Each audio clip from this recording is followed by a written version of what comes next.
El Señor les sea bendiciendo. Gracias por estar acompañándonos en esta transmisión de lo que es el consejo de la palabra del Señor. Vamos a comenzar haciéndonos una pregunta.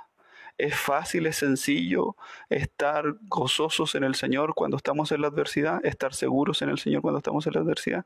El Señor nos bendiga para poder comenzar este servicio orando, buscando el rostro del Señor. Acompáñeme, por favor, a buscar el rostro del Señor en oración.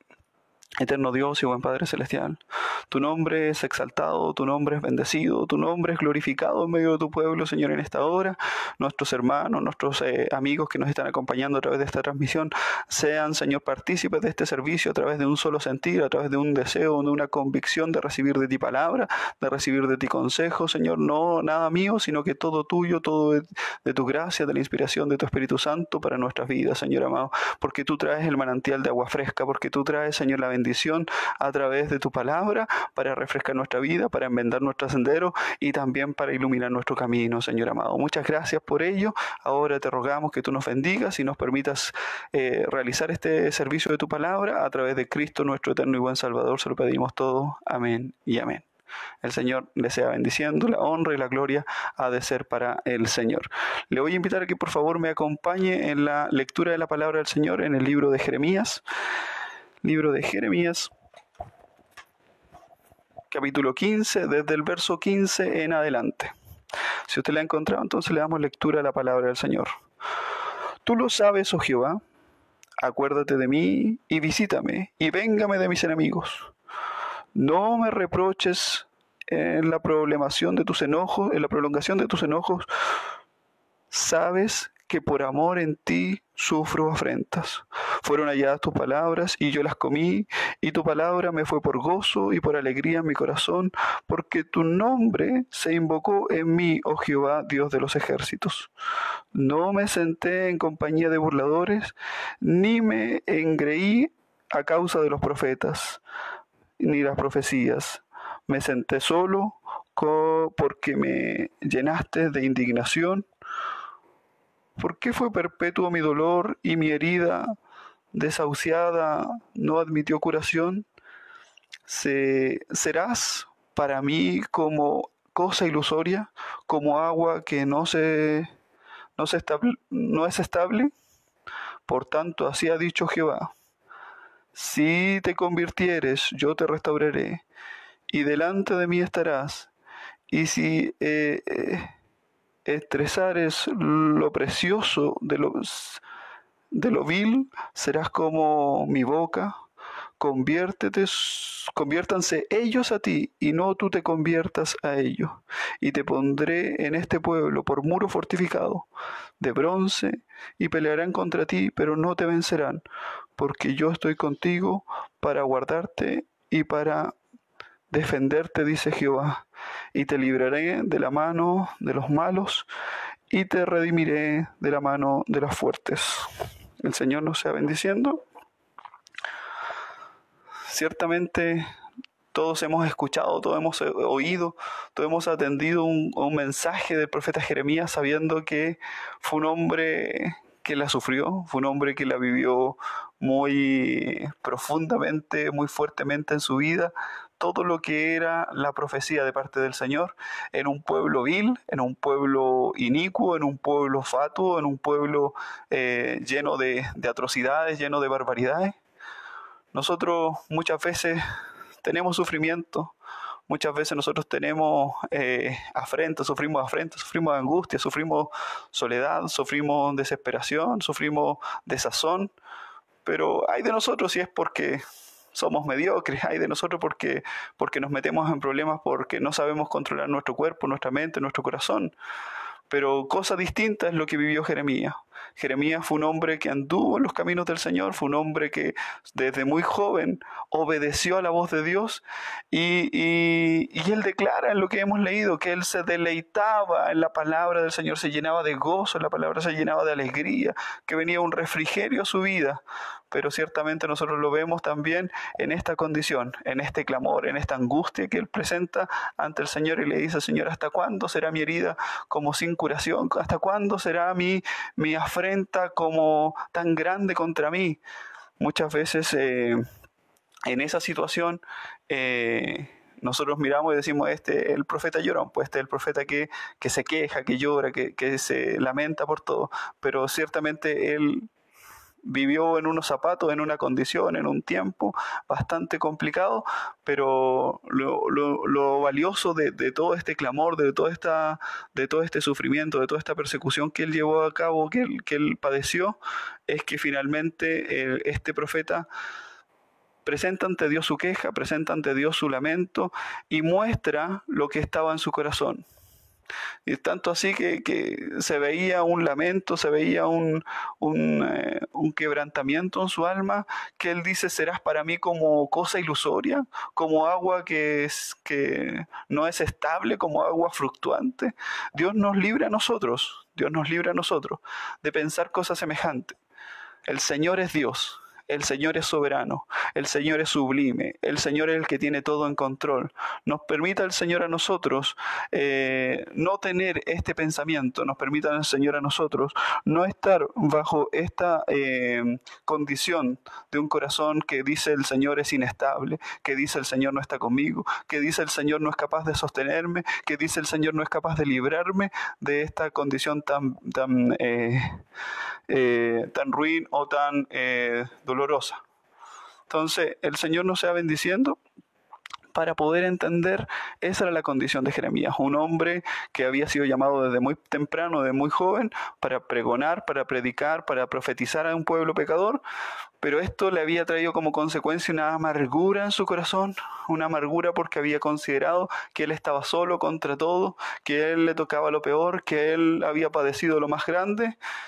En una misma realidad vemos otro profeta, vemos al profeta Ezequiel, vemos a este profeta que en esa misma realidad, contemporáneo a Jeremías, él está en el cautiverio, él cuando Nabucodonosor invade y lleva cautivo al pueblo de Israel, en un primer cautiverio se lleva a Daniel y en un segundo cautiverio se va entonces Ezequiel. Y dice que Ezequiel, ya a los más o menos 5 años de estar ya en cautiverio, viene él estando en la ribera del río, viene entonces en visión el Señor y le muestra la gloria de Dios. Dice que ve querubines, dice que ve un trono, dice que ve la gloria del Señor moviéndose en ese lugar, ahí a pesar de que él estaba ya distante de Jerusalén, sin embargo, ahí en ese lugar estaba la gloria del Señor. Y entonces este profeta Ezequiel también profetiza a este mismo pueblo, un pueblo que está al otro lado, que está en la ribera del cautiverio, que está en la ribera del exilio, que está en la ribera de ser esclavo, de ser siervo de Nabucodonosor. Y este pueblo tenía la misma condición, profetizarle entonces a un pueblo rebelde, a un pueblo idólatra, a un pueblo que se mentía a sí mismo y decía pronto volveremos, pronto volveremos, pronto volveremos, y nunca miraron el por qué estaban ahí, nunca quisieron darse cuenta de por qué habían llegado a esa condición. Entonces el Señor nos bendiga a nosotros para poder entender que bajo una misma condición estaba el profeta Jeremías y estaba el profeta Ezequiel, ¿ya? Y dice, es tanto así que este hombre, sacerdote y además profeta del Señor, estaba en un momento con el pueblo, y dice que viene visión a él y dice que el Señor le toma de las guedejas y le levanta y le lleva en visión. ¿Qué son las guedejas? Las guedejas son estas trenzas que usa el pueblo judío, estas trenzas que simbolizan, que son muestras de consagración, que son muestras de una entrega hacia Dios, que son muestras ciertamente de que ellos pertenecen al Señor. Y esto Dios lo toma como simbólicamente para tomarlo desde ahí, desde esa consagración, desde esa mirada de dedicado al Señor, para poder mostrarle cosas grandes, para poder mostrarle, y le muestra al Señor cosas gloriosas. Dice la palabra del Señor que lo lleva hasta el mismo cielo. Dice el Señor que le muestra las dimensiones, el templo del Señor. Ciertamente lo llevó en primera instancia a mostrarle la condición del templo, en Jerusalén, cómo la gloria de Dios estaba en el templo en Jerusalén y cómo este templo albergaba una serie de barbaridades, de atrocidades en cuanto a la adoración al Señor. Estaba lleno de demonios, estaba lleno de idolatría, estaba lleno de imágenes, de estatuas, de dioses paganos.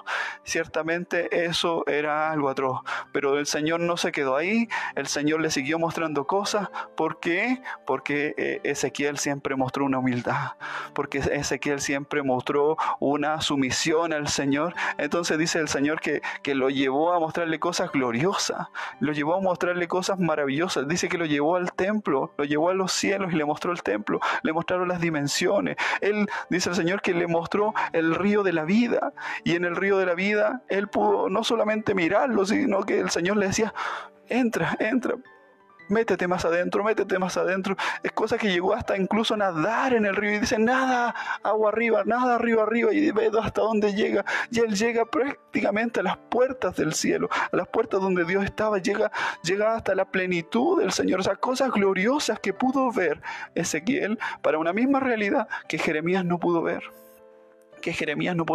Aquí no estamos para contradecir o para decir que Jeremías no estuvo en la gracia del Señor, sino que las dificultades, los problemas de Jeremías lo envolvieron y no lo dejaron salir de esa realidad para ver que podía en el Señor tener la seguridad de esta salvación y de esta bendición y de esta gloria bendita.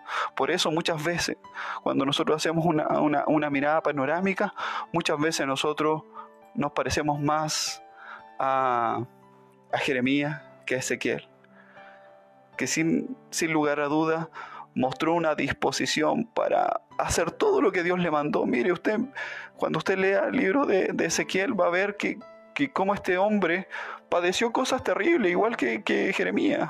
A Jeremías se le dice el Señor: no te casarás, no tendrás familia, no tendrás hijos. A Ezequiel, ¿qué le dice el Señor? Tu mujer morirá y no la lamentarás, no la llorarás. No. Y Ezequiel, así, siendo una mujer que él amaba, siendo su esposa, dice la literatura que ciertamente Dios le encomienda esto con la finalidad de que su corazón sea en una relación con Dios, él pueda poner a Dios primero. Dice la literatura que Ezequiel ciertamente amaba a su mujer, que Ezequiel idolatraba a su mujer, su compañera, pero Dios le pone esta prueba para que él ponga a Dios primero en su corazón, para que él disponga su corazón para realmente saber que en el Señor tiene todo y no necesita nada más. Entonces uno podría decir: ¿Jeremías sufrió más que Ezequiel? No, la diferencia está en la disposición del corazón.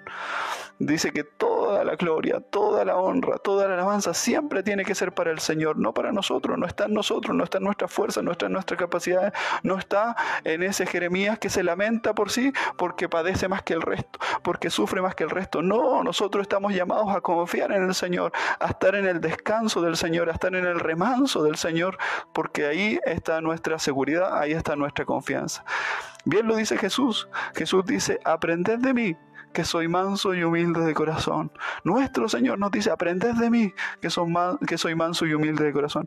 Cuando nosotros miramos la historia bíblica, yo que como padre me toca contársela a mis hijos, me toca relatarle estos acontecimientos, uno, por ejemplo, siempre admira o siempre ve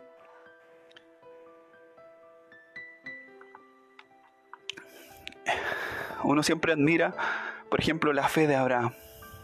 La fe de Abraham, dice uno. Mira la mansedumbre de Moisés. Mira cómo David derribaba gigantes. Pero en todos estos hombres fue Dios que tuvo que trabajar. Dios tuvo que trabajar en la fe de Abraham. Dios tuvo que trabajar en la fe de Abraham de tal manera. Mire usted, cuando Abraham iba por Egipto y en su corazón no confió en que Dios lo podía sostener, no tuvo la fe para poder pensar que Dios lo podía sostener, entonces tuvo que llegar a mentir y decir: esta es mi hermana, no es mi mujer. Entonces el Señor tuvo que corregir aquello y decirle: confía en mí, no hay nadie que te pueda hacer frente si tú confías en mí. Y así Abraham entendió que no estaba en su fuerza, que no no estaba en su engaño, que no estaba en su astucia, sino que estaba en la fe del Señor. Ciertamente un gran hombre de Dios, sin lugar a duda, pero que tuvo que aprender de la mano del Señor que lo que era tener fe. La mansedumbre de Moisés. Moisés, un hombre que a los 40 años terminó matando a un egipcio, terminó afrentando y enfrentando todo eso. Después huyó, después tuvo que el Señor trabajar en él, pero manso, cuando se airó y golpeó la roca, cuando el Señor le había dicho simplemente háblale. Entonces todas esas situaciones nos dan cuenta de que es Dios trabajando en la mansedumbre de Moisés. No fue Moisés por sí solo, Dios trabajó en él, Dios lo movió a una mansedumbre. Uno podría mirar cómo David derribaba gigantes, decía David, qué grande, qué fuerte, qué vigoroso, decía. Tú vienes con espada, tú vienes con lanza, tú vienes con jabalina, tú vienes con escudo ante mí, pero yo vengo en el nombre del Señor. Qué hombre más valeroso. Pero vemos cómo no fue capaz de ser valiente ante su carne cuando miró a la mujer de este hombre, de este soldado de él. Entonces, si se fijan, Dios tiene que trabajar en cada uno de nosotros. Hay gigantes que nosotros por nosotros mismos no podemos derribar. Es Dios que trabaja en nosotros, es Dios que nos da la fe, es Dios que nos da la mansedumbre, es Dios que nos da la valentía, es Dios trabajando en nosotros. Nuestros corazones siempre tienen que estar reconociendo que la gloria, la honra y la alabanza es de ser para el Señor. A Dios nosotros no le vemos a través de nuestra razón, a Dios nosotros no le vemos a través de nuestro intelecto, a Dios no lo vemos a través de nuestro conocimiento. Creo yo, una de las grandes problemáticas que hoy día tenemos en la sociedad es que muchas veces exigimos explicaciones, exigimos y demandamos justificaciones de nuestra fe para que a través de la justificación nosotros digamos, ahí voy a arraigar mi fe, ahí voy a arraigar mi seguridad en el Señor. Pero ciertamente dice el Señor que Él creyó y le fue contado por obra. En la fe en el Señor es donde nosotros debemos cimentarnos. La fe en el Señor no se basa en nuestro razonamiento, sino que a Dios se le agrada a través de la fe. Es imposible agradar a Dios sin fe. Es imposible agradar a Dios sin creer que Él debe ser exaltado, que Él debe ser glorificado, sin entender que Él tiene el control de todas las cosas. A pesar de que nosotros veamos una negra tempestad por delante, Él tiene el control de todo, mi hermano. Él tiene el control de todo. A Él sea la honra, a Él sea la gloria, a Él sea la alabanza, a Él sea la seguridad de nuestros corazones, el gozo de nuestros corazones, porque Él es Señor de todo. Dios nos bendiga.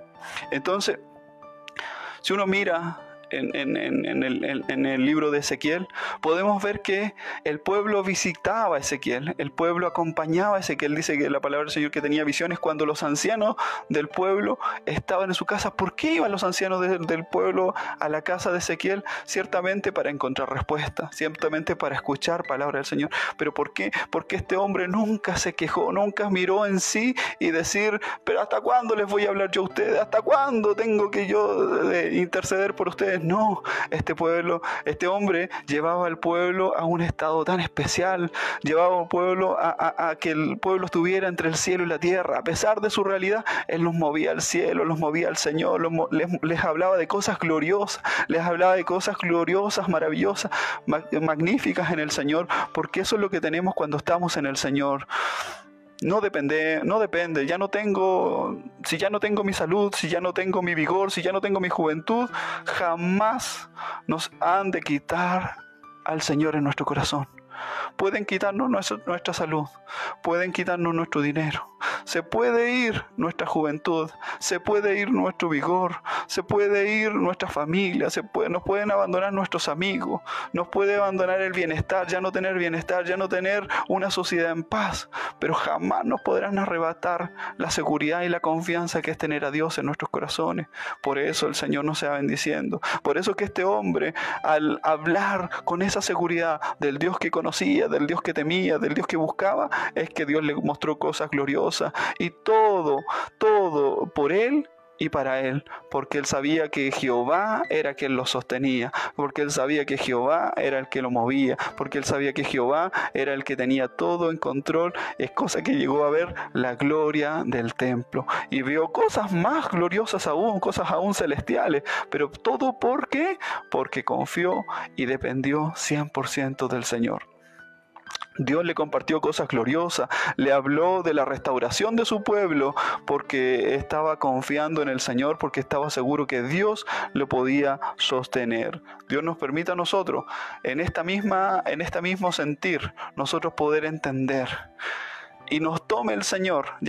Nosotros no tenemos estas guedejas, no tenemos este sello distintivo de que somos hijos de Dios, pero ciertamente nosotros tenemos unas guedejas espirituales que son nuestras decisiones. Nuestras decisiones tienen que estar mirando al Señor, no pueden estar ajenas al Señor, que son nuestras elecciones. Nuestras elecciones tienen que estar basadas en la palabra del Señor, en el mover del Señor.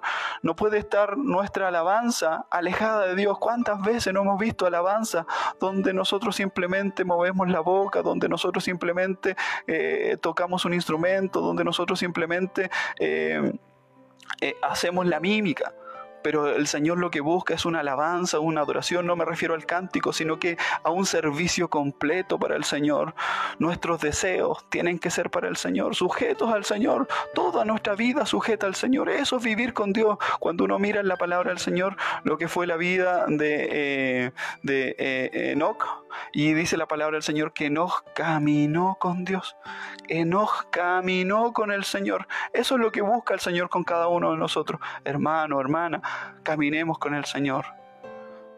Sometamos nuestros deseos, sometamos nuestra seguridad, sometamos nuestras esperanzas, nuestros sueños, nuestras decisiones, todo al Señor, para que en función de eso podamos, al igual que Ezequiel, ver cosas gloriosas. Y no lleguemos al estado de Jeremías de lamentarse y decir: Señor, tu gracia, tu mover es como aguas detenidas, como aguas que son fluctuantes, que a veces estoy bien y a veces estoy mal. Eso no es en el Señor. No importa la condición, no importa las cosas que estén a su alrededor. Usted esté seguro en el Señor, usted esté firme en el Señor, usted esté confiado en el Señor. Porque ¿qué le dijo el Señor a Jeremías? Conviértete.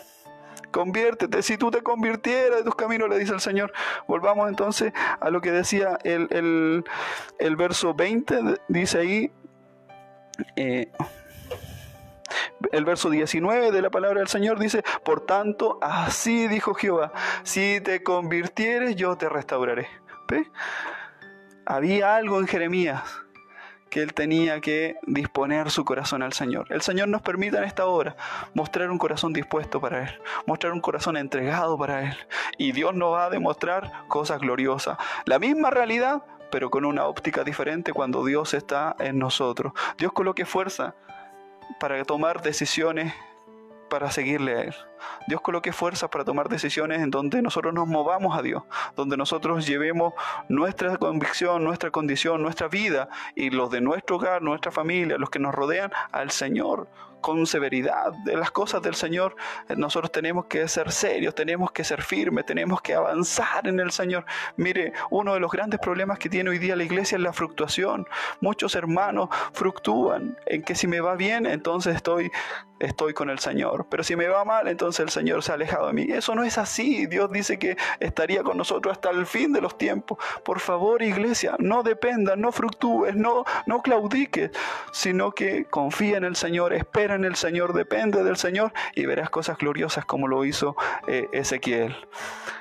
Por eso nosotros tenemos que perseverar en el Señor. Miramos la historia de Sansón, cómo este hombre cayó en pecado, cómo este hombre cayó en derrochar la gloria del Señor. Pero ¿qué pasó?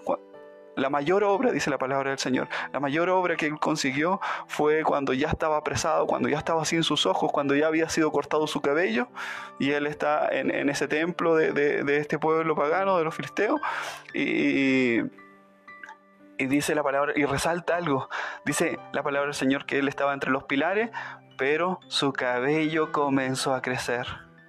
Su cabello comenzó a crecer y él ora al Señor y le dice: Señor, si en esta hora tú me dieras la fuerza, Señor, si en esta hora tú restauraras mis fuerzas donde no tengo, donde no hay, tú restauras mis fuerzas.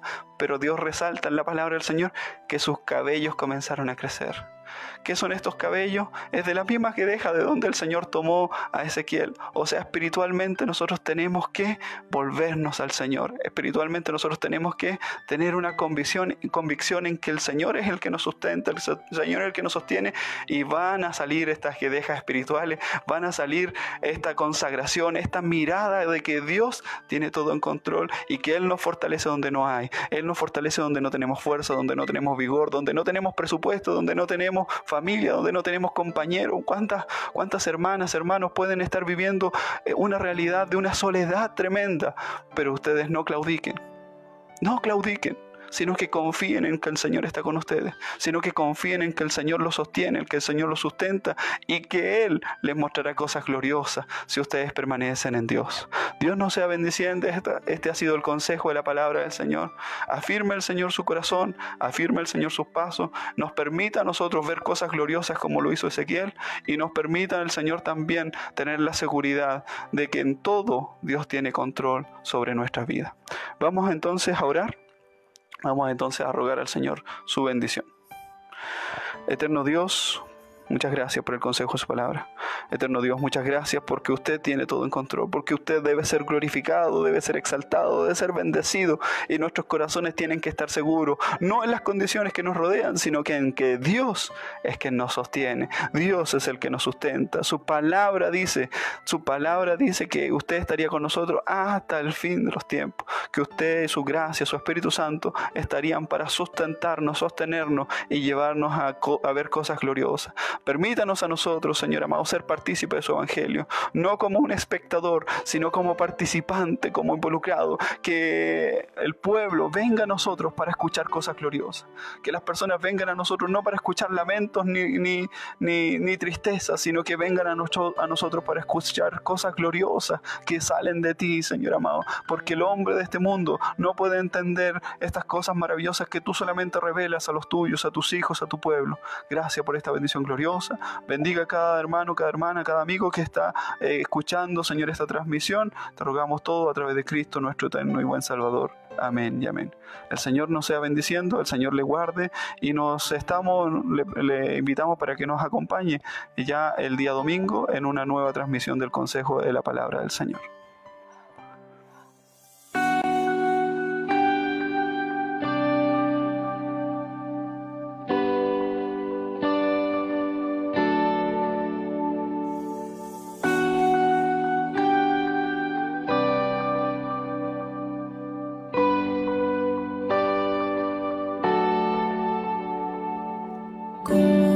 Recibiré de ti el bien y el mal rechazaré, si sé que tú eres Señor, soberano y justo, como el de alabarte en bendición y olvidarte en el dolor, si sé que tienes el control de toda tu creación.